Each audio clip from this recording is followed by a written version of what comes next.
ಅಂಶಗಳ ಬಗ್ಗೆ ಅಭಿಪ್ರಾಯವನ್ನು ತಿಳಿಸಲಿಕ್ಕಾಗಿ ಈ ಪತ್ರಿಕಾಗೋಷ್ಠಿ, ಮಾಧ್ಯಮಗೋಷ್ಠಿ.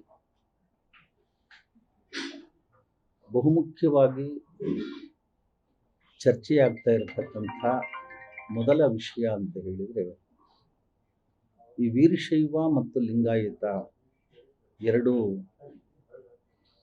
ಒಂದಾಗಬೇಕು ಅನ್ನೋದು ಒಂದು ಕಡೆ ನಿಲುವು, ಇಲ್ಲ ಬೇರೆ ಬೇರೆ ಆಗಬೇಕು, ಆ ಎರಡೂ ಒಂದೇ ಅಲ್ಲ ಅನ್ನುವಂಥದ್ದು ಮತ್ತೊಂದು ನಿಲುವು. ಆದರೆ ಬಹುಪಾಲು ಜನರು ವೀರಶೈವ ಲಿಂಗಾಯತ ವ್ಯಾಪ್ತಿಯ ಒಳಗೆ ಬರುವಂಥ ಬಹುಪಾಲು ಜನರು ವೀರಶೈವ ಲಿಂಗಾಯತ ಒಂದಾಗಿ ಹೋಗಬೇಕು ಅಂತ ಬಯಸ್ತಾರೆ. ಕೆಲವರು, ಒಂದಿಷ್ಟು ಜನ ವಿದ್ಯಾವಂತರು, ನಗರ ಪ್ರದೇಶಗಳಲ್ಲಿರುವ ಮಧ್ಯಮ ವರ್ಗದ ಜನರು, ಇಲ್ಲ ನಾವು ಪ್ರತ್ಯೇಕವಾಗಿ ಹೋಗಬೇಕು ಅಂತ ಅವರವರದೇ ಕಾರಣಗಳಿಗಾಗಿ ಅವರ ಅಭಿಪ್ರಾಯಗಳನ್ನು ಮಂಡಿಸ್ತಾ ಇದ್ದಾರೆ. ಈಗ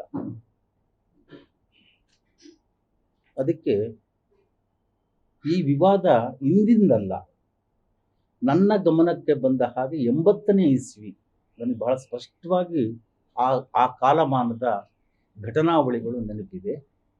80ನೇ ಇಸ್ವಿಯಿಂದ ಇದು ಚರ್ಚೆ ಆಗ್ತಾನೆ ಇದೆ. ಒಂದು ಗೊಂದಲದ ವಿಷಯವಾಗಿ ಮತ್ತೆ ಮತ್ತೆ ಪುನರಾವರ್ತನೆ ಆಗ್ತಾನೆ ಇದೆ. ಈ ಗೊಂದಲ ಗೂಡಾಗಿರ್ತಕ್ಕಂಥ ಈ ವಿಷಯವನ್ನ ಇಷ್ಟು ದೀರ್ಘಕಾಲ ಮುಂದುವರಿಸಬಾರ್ದಾಗಿತ್ತು. ವೀರಶೈವ ಮಹಾಸಭೆ, ಇವತ್ತು ವೀರಶೈವ ಲಿಂಗಾಯತ ಮಹಾಸಭೆ ಅಂತೇಳಿ ಪುನರ್ನಾಮಕರಣ ಆಗಿರ್ತಕ್ಕಂಥ ಒಂದು ಸಂಘಟನೆ ಈ ಸಮಸ್ಯೆಯನ್ನ ಬಗೆಹರಿಸಲಿಕ್ಕೆ ಪ್ರಯತ್ನ ಪಡಬೇಕಾಗಿತ್ತು.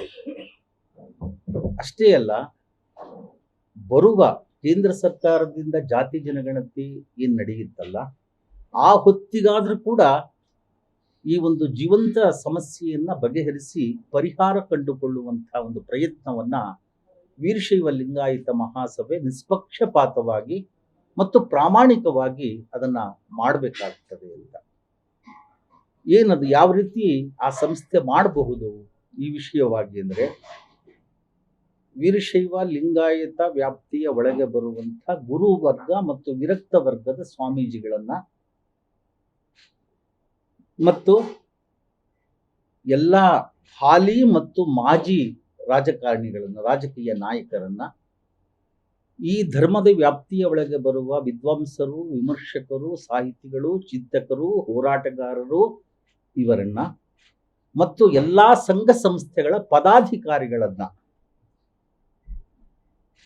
ಅವ್ರದ್ದೊಂದು ಪಟ್ಟಿ ಮಾಡಿ, ಪಟ್ಟಿ ಸಿದ್ಧನೇ ಇದೆ, ಏನು ಕಷ್ಟ ಅಲ್ವೇ ಇಲ್ಲ. ಮತ್ತು ಸಮಾಜದೊಳಗಿನ ಪ್ರತಿಷ್ಠಿತ ವೈದ್ಯರು, ಅಂದರೆ ಖ್ಯಾತನಾಮರಾದಂಥ ವಕೀಲರು, ವೈದ್ಯರು, ಇಂಜಿನಿಯರ್ಗಳು, ಬೇರೆ ಬೇರೆ ಕ್ಷೇತ್ರಗಳ ಗಣ್ಯರ ಅಭಿಪ್ರಾಯ, ಮತದಾನಕ್ಕೆ ಹಾಕುವ ಮೂಲಕ ಒಂದು ಮತದಾನವನ್ನ ಏರ್ಪಡಿಸಿ ಈ ವಿಷಯಗಳನ್ನ ಅವ್ರ ಮುಂದಿಟ್ಟು ಅಭಿಪ್ರಾಯವನ್ನ ಸಂಗ್ರಹ ಮಾಡಿ ಒಂದು ಪರಿಹಾರವನ್ನ ಕಂಡುಕೊಳ್ಬೇಕು. 2/3 ಬಹುಮತ ಯಾವುದರ ಪರವಾಗಿ ಬರುತ್ತೆ ಅದರಂತೆ ಸಮಾಜ ಹೋಗ್ಬೇಕಾಗ್ತದೆ, ಅದನ್ನು ಒಪ್ಕೊಳ್ಬೇಕಾಗುತ್ತೆ ಎಲ್ಲರೂ.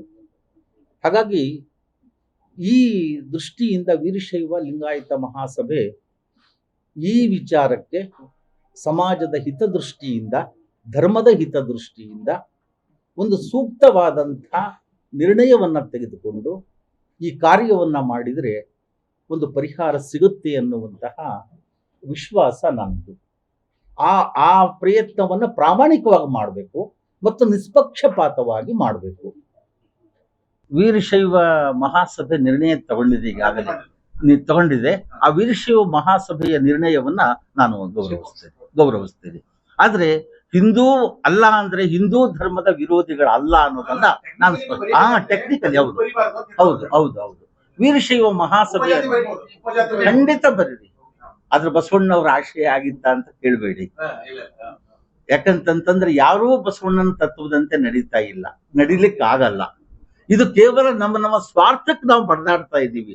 ಬಸವ ತತ್ವ ಪಾಲನೆ ಮಾಡೋರು ಯಾರೂ ಇಲ್ಲ.